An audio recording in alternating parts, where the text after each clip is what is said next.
Assalamualaikum warahmatullahi wabarakatuh. Halo sahabat NAP Klinik. Di sini saya akan memberikan informasi sedikit mengenai infus whitening. Apa sih infus whitening itu?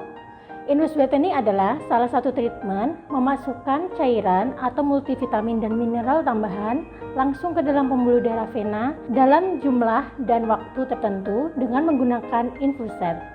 Pemberian infus whitening biasanya diberikan ketika tubuh pasien membutuhkan asupan vitamin tambahan seperti vitamin C dan glutathione dalam dosis yang besar.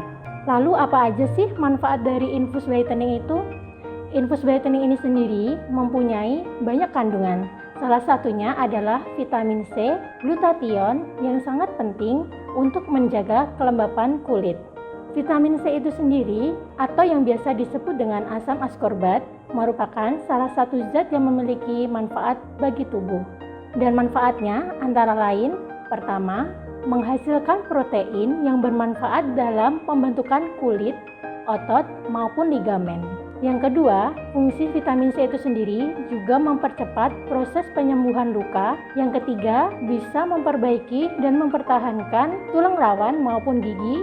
Dan keempat, meningkatkan sistem imun. Dan kelima, berperan penting sebagai antioksidan tambahan yang berguna untuk menangkal radikal bebas yang disebabkan oleh asap rokok maupun radiasi. Tubuh manusia itu tidak mampu menghasilkan vitamin C sendiri.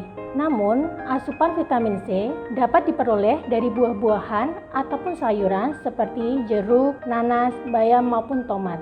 Untuk kebutuhan vitamin C harian, orang dewasa biasanya diberikan sekitar 500 mg sampai 1000 mg per hari. Kekurangan vitamin C itu sendiri secara terus-menerus dapat menyebabkan penyakit yang disebut skorbut.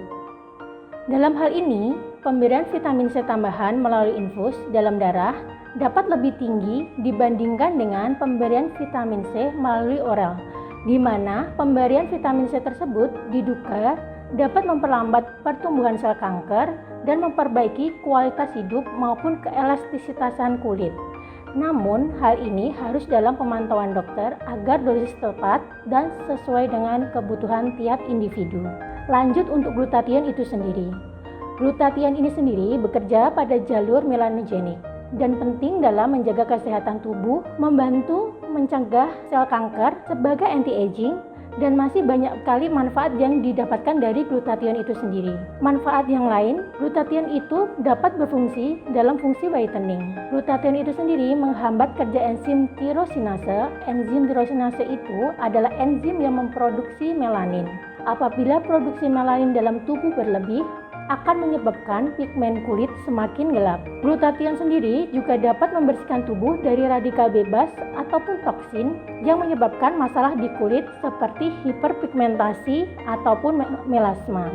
Yang kedua, glutathione juga dapat bermanfaat dalam melindungi fungsi liver. Dalam hal ini, glutathione memiliki reaksi transmethylation dan transpropilamino yang dapat melindungi hati dalam melakukan sintesis, detoksifikasi maupun inaktivasi hormon, dan juga untuk membentuk asimilasi lemak dan vitamin yang dapat larut dalam lemak seperti vitamin A, D, E, K dalam saluran pencernaan.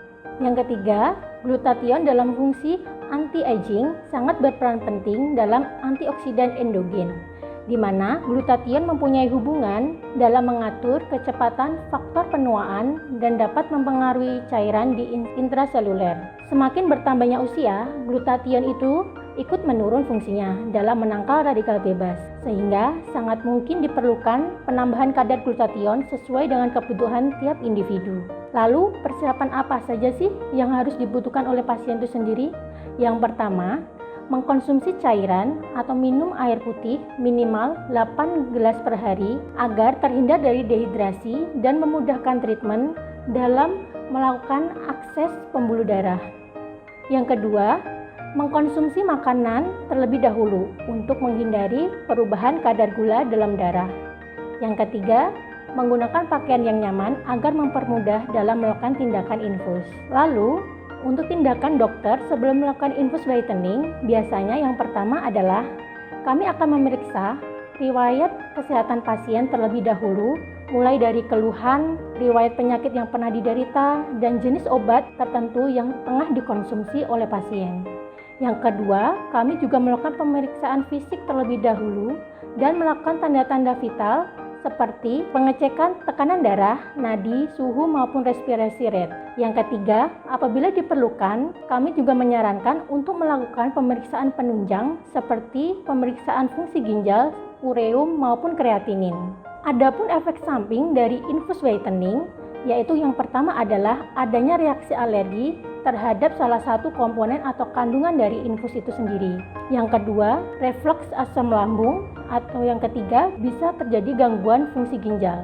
Untuk itu perlu dikonsultasikan terlebih dahulu dengan dokter agar dosis yang digunakan sesuai dan tepat dengan kebutuhan pasien itu sendiri. Berapa kali sih infus whitening itu dilakukan? Agar kerja hasil dari infus whitening itu maksimal, biasanya dilakukan 1 minggu sekali selama 4 minggu. Lalu kita lakukan maintenance, kita stop terlebih dahulu selama 3-4 minggu, dan untuk mendapatkan hasil yang optimal bisa diulang selama 2 minggu sekali di bulan ketiga.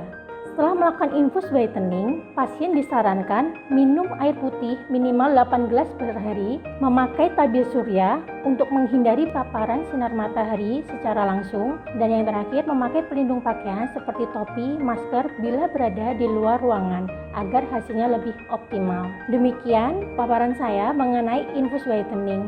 Terima kasih. Wassalamualaikum warahmatullahi wabarakatuh.